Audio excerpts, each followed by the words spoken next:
Dan OTT itu berawal dari pergeseran. Jadi kebijakannya Prabowo dicari celahnya oleh Bobi gitu kan. Selama menjadi wali kota Medan itu sama dengan abangnya yang ada di Solo sana, Bobi ternyata juga mendapatkan keistimewaan. Waktu itu Megawati masih menolak Bobi sebagai calon wali kota Medan, dan Jokowi bilang momentumnya sekarang. Yang ngotot betul untuk memajukan Bobi adalah Jokowi waktu itu. Apa itu? Mama sayang Bobi, Papa juga sayang Bobi. Apa yang Bobi minta?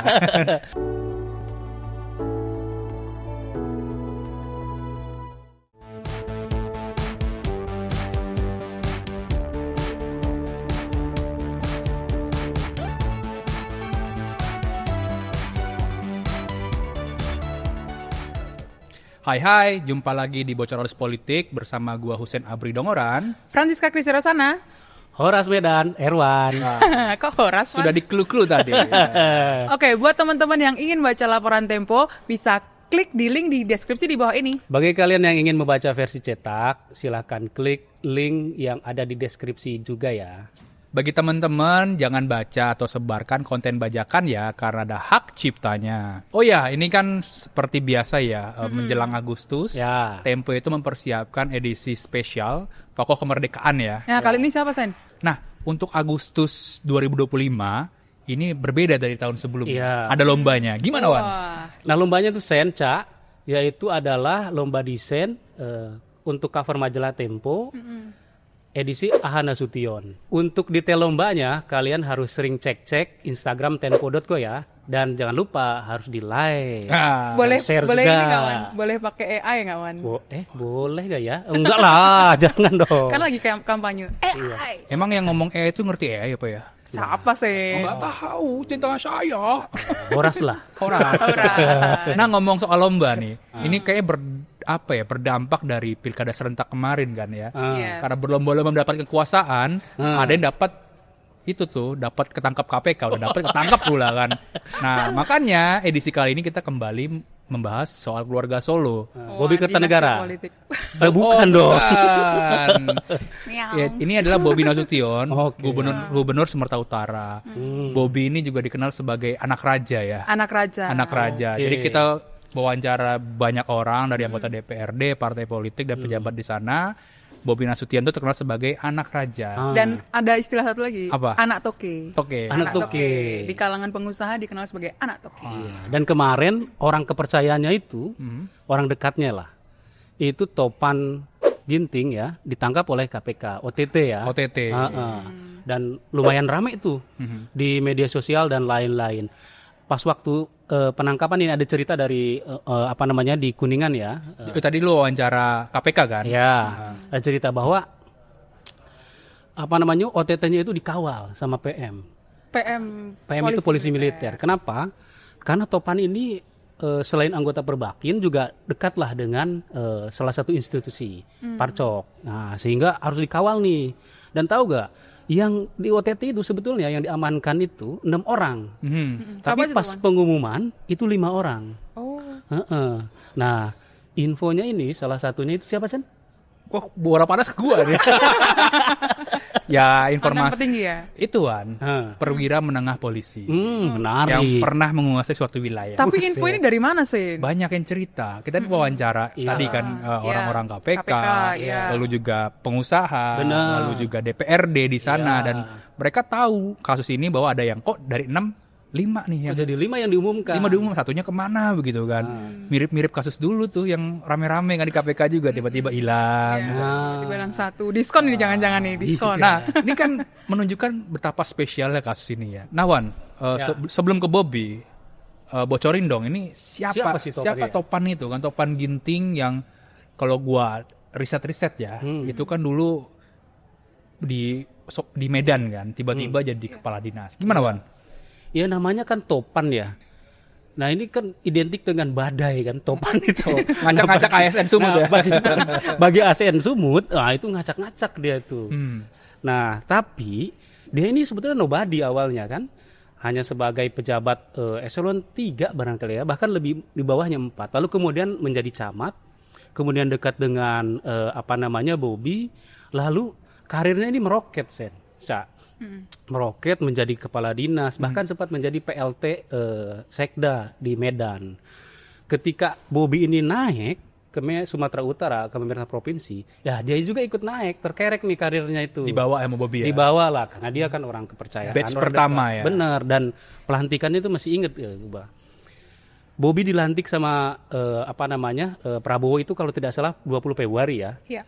Kemudian 4 hari kemudian, 24 Februari, itu ada pelantikan eselon 2 di pemerintah provinsi. Salah satunya ini Topan yang dilantik. Itu berarti saking istimewanya kan, dibawa dari Medan. Gitu. Dan kedekatan Topan dengan Bobi juga ditampilkan ya dalam sejumlah media sosial pribadi begitu ya. betul. Bahwa dia memang sangat dekat gitu.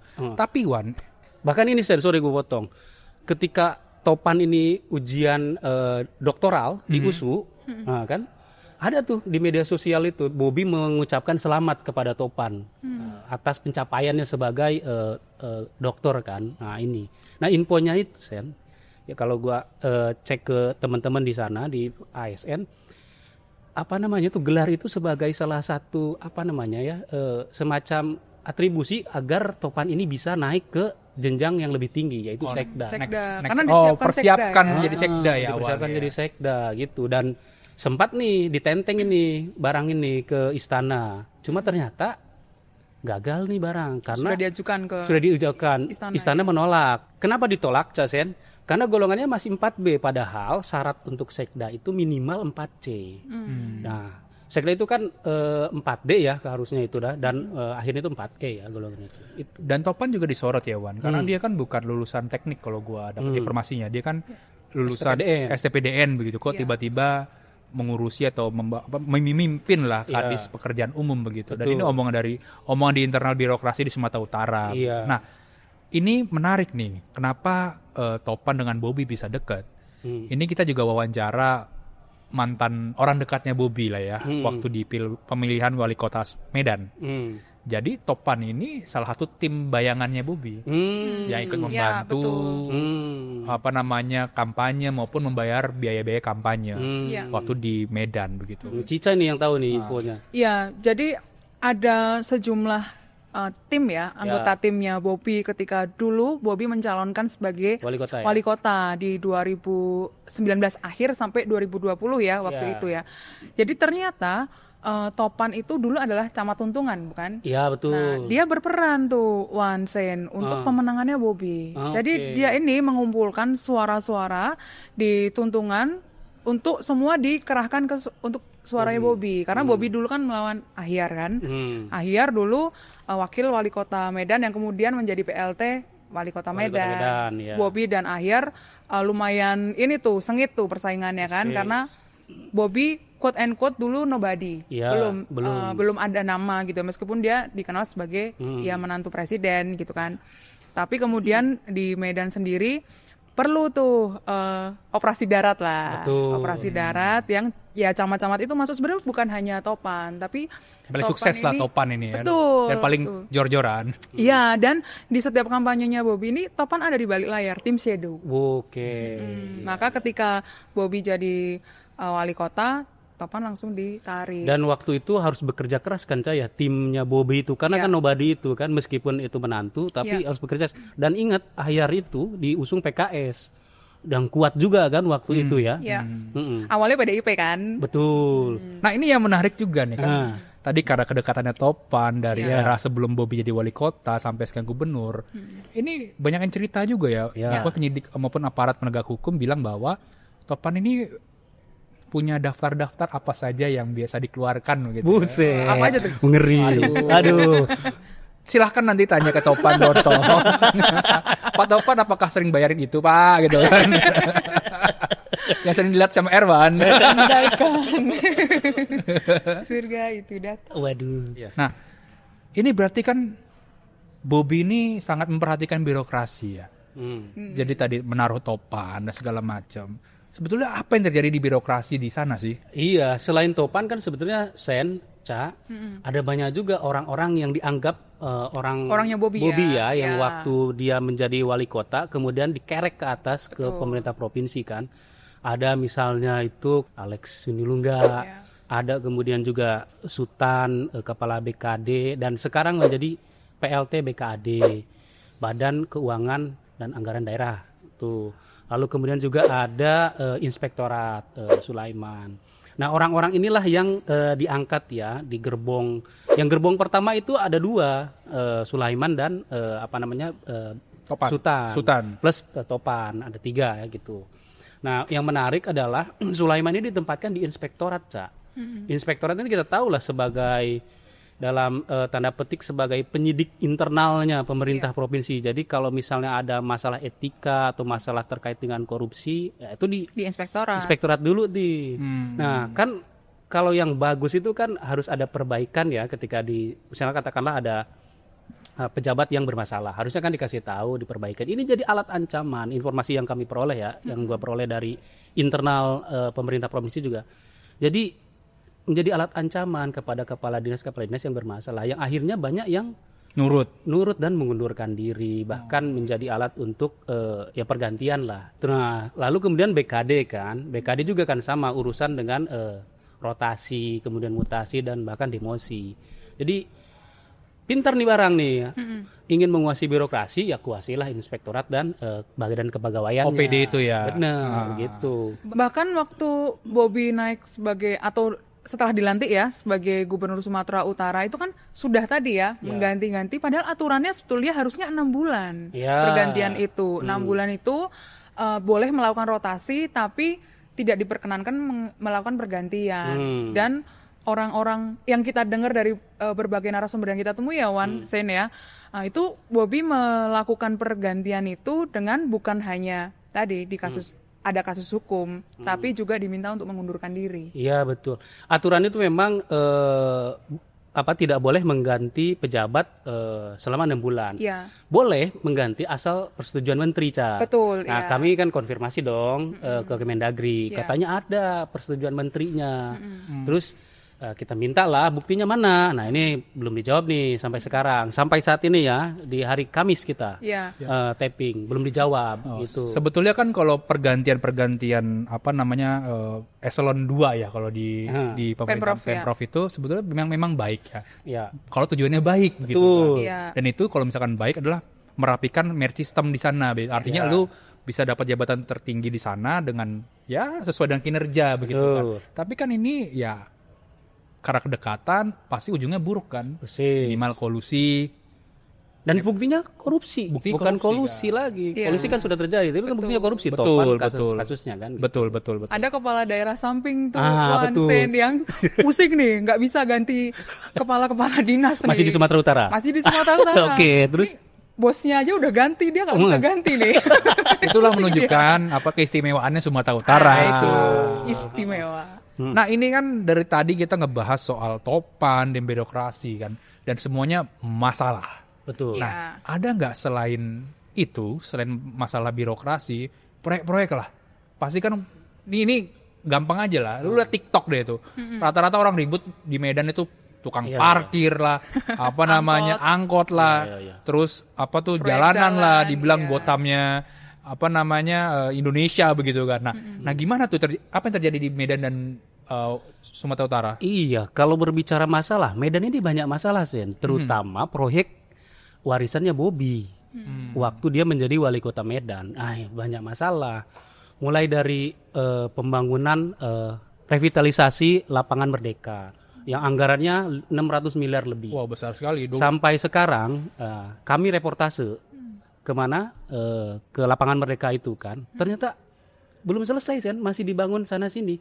Padahal Bobi udah meresmikan tanggal 20 Februari kemarin, tapi masih dikerjakan. Harusnya kan secara logika ya, kalau udah diresmikan kan udah selesai kan. Dan bisa langsung dioperasional. Operasional ini belum, ya Allah. Nah ini yang menjadi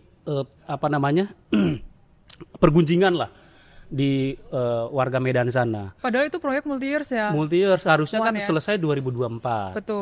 Dimulai tahun berapa? 2022. Oh, menjelang Pilgub ya? Persis. Iya. Dan ada hibah, jangan lupa. Ada hibah dari Pemprov senilai 100 miliar untuk mensupport kan. Betul. Dan tujuannya menurut orang-orang di provinsi kan tujuannya baik ya, mereka itu ingin menghibahkan 100 miliar itu. Asal perencanaannya itu bagus. Nah, katanya ditagih perencanaannya nggak dikasih itu, Cak. Temuan Indonesia Corruption Watch dan Fitra juga selain tadi area yang bermasalah, pemegang proyeknya bermasalah juga. Jadi kontraktor yang mengerjakan Lapan Merdeka itu disorot karena menggunakan ruko ya, pas didatangin juga udah nggak ada kantornya. Dan perusahaan yang memenangkan itu juga mengerjakan proyek di beberapa daerah di Sumatera dan proyeknya jelek semua, mangkrak juga gitu. Tidak hanya di Sumatera, jangan lupa di Indonesia bagian lainnya juga mengerjakan dan ada yang bermasalah. Betul. Dan koresponden Tempo sudah ngecek ternyata ke sana tuh, ke perusahaannya. Di Bekasi. Kan? Oh, sepi amat. Ya dia di Bekasi, dapatnya di sana ya, di Sumatera Utara. Iya. Sepi ke sana. Nah, tanya warga, katanya jarang banyak yang ngantor. Tapi ketemu dengan salah satu stafnya dan dia menceritakan nggak tahu menahu soal proyek Lapangan Merdeka. Terakhir katanya itu perusahaan ini mengerjakan proyek yang ada di Sulawesi Tengah itu. Jangan-jangan kantornya tetangganya Angkal Pram tuh, Bekasi. Betul kayaknya. Nah, selain Lapangan Merdeka kan banyak juga proyek bermasalah ya. Yang paling rame dulu itu adalah Lampu Pocong. Yang banyak mengkritik, dibilang nggak jelas, mengganggu estetika dan lain-lain kan. Dan bahkan itu juga secara penganggaran juga sangat janggal begitu ya. Cica tahu tuh. Pengadaannya juga janggal. Cica tahu tuh ceritanya lampu pocong. Gimana, Cak? Nah, dulu soal lampu pocong ini PDIP belain Bobby. Instruksi. Masih koalisi soalnya. Jadi yang pertama kali mengkritik lampu pocong itu adalah ketua DPRD Kota Medan. Siapa itu? Hasim. Waktu itu dia sudah teriak-teriak tuh karena ini mengganggu estetika segala macam. Dan PDIP juga. Nah, ini konflik internal nih. Karena kemudian Hasim dipanggil tuh sama ketua DPD-nya PDIP Sumut. Sumut. PDIP Sumut. Lalu diminta untuk sudah jangan ribut-ribut. Jangan bersuara kayak gitu karena kita harus mendukung Bobby kan. Dan juga waktu itu diselesaikan di internal partai. Akhirnya senyap tuh soal lampu pocong. Belakangan ketahuan bahwa ternyata proyek itu bermasalah juga. Betul. Jadi yang benar Hasim dong ya. Fakta itu tidak bisa ditutup-tutup. Ya emang banteng tuh harusnya menandu, bukan tunduk. Nah, selain lampu pocong ada lagi nggak yang bermasalah? Ada banyak. Apa? Sebutin dong. Kolam retensi. Apa itu kolam retensi? Pengendali banjir. Ini yang bekerja sama dengan Universitas Sumatera Utara, USU. Nah, gimana Wan? Iya, itu kolam retensi. Jadi yang menurut sejumlah narasumber yang kami temui itu nggak berhasil mengendalikan banjir gitu loh. Jadi ya lewat saja. Katanya ada kesalahan desain. Nah, ini dia yang perlu kita cek lagi nih. Memang proyeknya jumbo-jumbo ya ini. Betul. Di Medan itu ya. Jumbo. Nah, tadi kan di Medan juga proyek besar. Nah, di saat dia menjadi gubernur, itu juga kita dapat informasi dari sejumlah narasumber bahwa Bobby itu fokusnya adalah ke infrastruktur, sekolahan, dan kesehatan. Kalau misalkan kita biasa menjadi jurnalis ya itu kan pos-pos yang anggarannya besar gitu. Anggaran besar dan basah.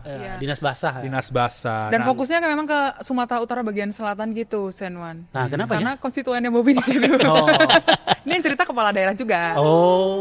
Pantesan. Karena ada kepala daerah yang nggak dapat proyek tuh. Makanya Topan ditangkap itu proyek jalan yang di Sumatera bagian selatan ya. Di Sumatera Utara bagian selatan ya. Puan Sipiongot itu ya. Iya. Kampung lu dong. Gue itu. Konon ini cerita saudara-saudara gue ya. Di gunung-gunung itu banyak emas dan sudah pernah ada riset mungkin puluhan tahun lalu ya, Australia kalau nggak salah ke sana. Nyatakan sih ada kandungan emas. Emas Jawa, bukan lain. Emas beneran emas. Iya. Dan sejumlah narasumber juga bilang gitu. Jadi ada untuk membuat akses jalan ke sana. Jadi tinggal enak aja ngeruknya. Iya, begitu. Tapi sebelum mengeruk ternyata digaruk duluan topannya. Nah, perencanaan proyek besar ini kan juga bermula nih dengan kebijakan Prabowo, efisiensi. Nah, ada celah efisiensi itu dipakai Bobby untuk mengubah atau mengotak-ngatik APBD-nya Sumatera Utara. Betul. Nah, seharusnya proyek yang kemarin di OTT itu ya, yang jalan di sana yang ratusan miliar kalau nggak salah yaitu itu kan nggak ada di APBD sebelumnya, nggak dibahas di DPRD. Tiba-tiba karena defisiensi muncullah tuh proyek tuh. Muncul ada pos anggarannya. Sekling langsung didekati oleh pengusaha-pengusaha, langsung ditangkap. Dan DPRD yang kita wawancara ya Wanca itu mereka cerita mengeluhkan nih, kok Bobby ini nggak ada transparansinya. Itu. Bahas masalah anggaran nggak pernah sama DPRD begitu kan. Betul. Dan kita pun nggak tahu kata dia apa aja pos-pos yang dikurangi untuk efisiensi. Yang digeser lah ya. Digeser ataupun yang ditingkatkan anggarannya. betul. Gitu ya. Nah ini mirip sama gubernur lu tuh. KDM. Bedanya KDM kan ngeluarin pergubnya kan. Ya, dan kita dapat lah dokumennya ya. Dokumen Betul. pergubnya ya ada. Soal anggaran mana saja dipotong. Tapi Bobi ini nggak ada. Mungkin diumpetin di spiongot kali. Jadi ternyata DPRD itu sudah menerima dalam bentuk realokasi, Sen. Betul. Wah. Oke. Dan gue kemarin wawancara tuh beberapa anggota komisi di DPRD, dia bilang karena saking mereka nggak tahu apa jadi potong, mereka manggil-manggilin tuh Ya. kepala dinas Ya. ke DPRD begitu. Untuk rapat ya. Untuk rapat dan bertanya apa aja dan segala macam. Dan mereka bilang juga saya nggak tahu Pak. Oh, berarti dikekep sendiri itu kan. Bahkan Topan udah 5 kali dipanggil ya. Dari 5 kali itu cuma 1 kali dia datang. Ya ini versi DPRD ya. Versi DPRD ya, Ya. ini. Jadi kami sudah mewawancara anggota DPRD-nya, terutama Komisi D ya, yang Komisi dia yang pembangunan di sana. yang bermitra dengan Topan ini, Dinas PU. Nah, ketika ditanya terkait dengan mana dong yang pergeseran ini, nanti katanya itu akan dikasih. Tapi Sampai udah sekarang tadi. nggak dikasih, ya karena nggak bisa dikasih lah karena dia keburu dicokok KPK. Dan OTT itu berawal dari pergeseran. Pergeseran Pergeseran itu anggaran. informasi yang kami peroleh dari internal Pemprov. Jadi dan juga kebijakannya OTT. Prabowo dicari celahnya oleh Bobi gitu kan. Iya. Ini copet-copet deh. Bobi Kertanegara. Bobi Kertanegara. Nah, Cak Wan, kita udah ngebahas soal Topan. Apa Ya. yang terjadi di birokrasi dan soal anggaran dan soal proyek-proyek ya. Nah, ini yang tidak kalah menarik adalah proses politiknya Bobi. Gimana Cak soal proses melesatnya atau instannya Bobi menjadi wali kota Medan?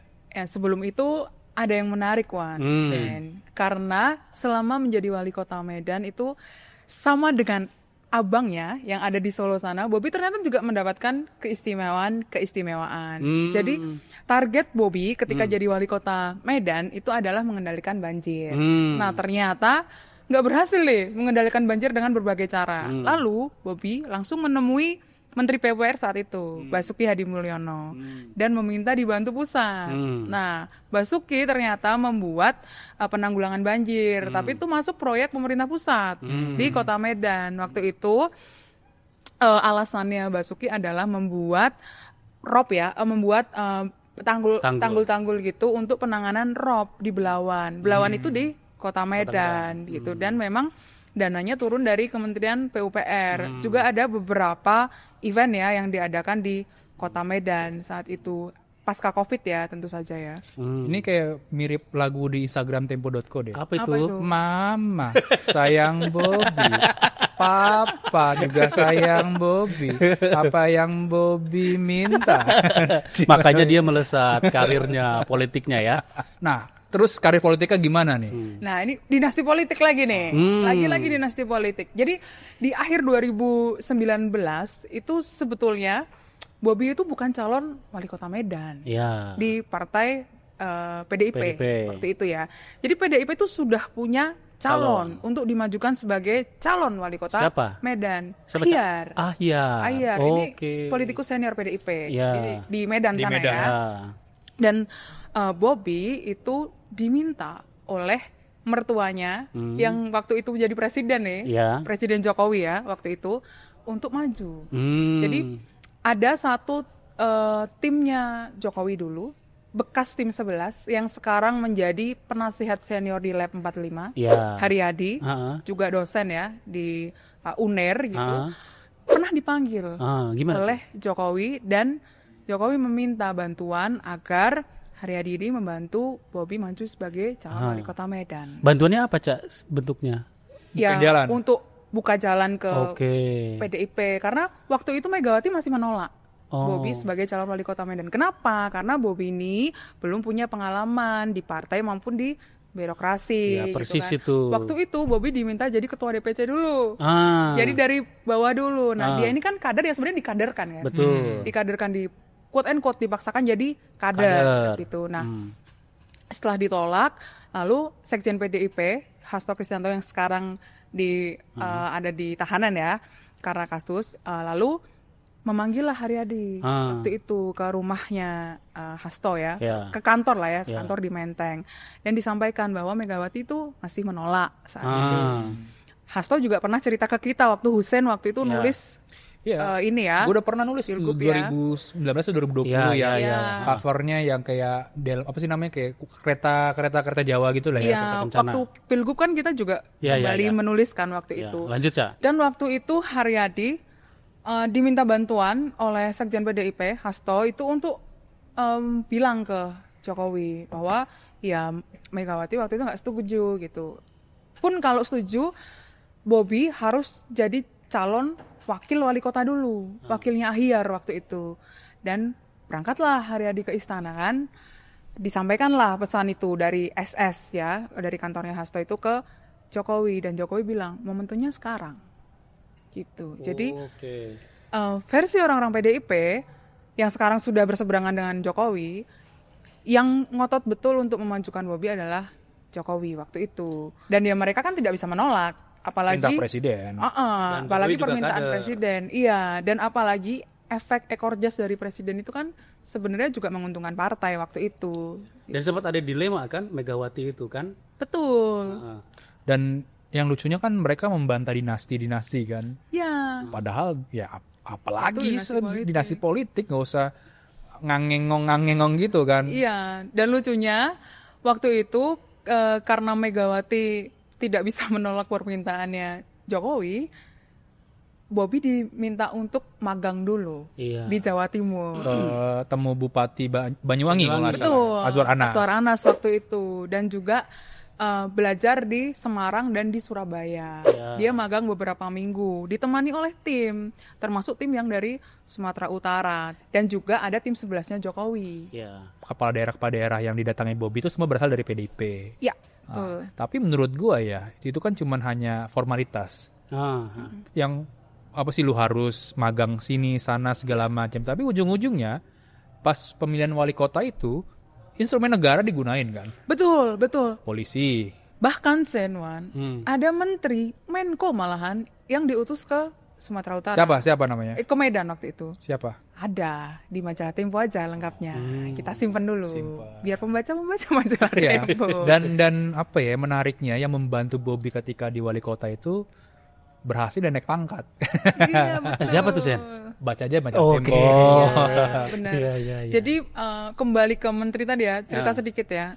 Jadi si Menko ini membantu Bobi untuk masuk ke kelompok-kelompok agama yang waktu itu masih cukup resisten dengan Bobi. Dan Bobi kan melawan Ahyar ya waktu itu, dan Ahyar kan diusung oleh PKS akhirnya setelah Ahyar nyempal ya waktu itu dari PDIP ya. Dan Ahyar ini sudah masuk ke kelompok-kelompok agama lebih dulu, maka Bobi kesulitan masuk. Turunlah Menko ini yang juga punya background organisasi keagamaan, gitu. Udah bisa ditebak lah ya. Gitu. Dan akhirnya Bobi foila, menang kan. Foila, clik. Nah di Sumut juga Bobi ini luar biasa ya. Saat Pilgub dia memborong partai kan. Kita juga pernah menulis di majalah Tempo bagaimana dia mengkapitalisasi partai-partai politik begitu ya. Awalnya kan dia dipersiapkan melawan calon boneka ketika itu kan. Tapi tiba-tiba ada putusan MK, Edi Rahmayadi bisa maju menjadi calon gubernur. Dulu nih ya, pernah ada salah satu calon kepala daerah di Sumatera Utara cerita sama gua. Dia bilang, "Bang," dia bilang, "aku ini dipaksa. Wakilnya tuh harus orang Bobi," dia bilang. Terus, "Oh gimana cerita?" Gue bilang gitu kan.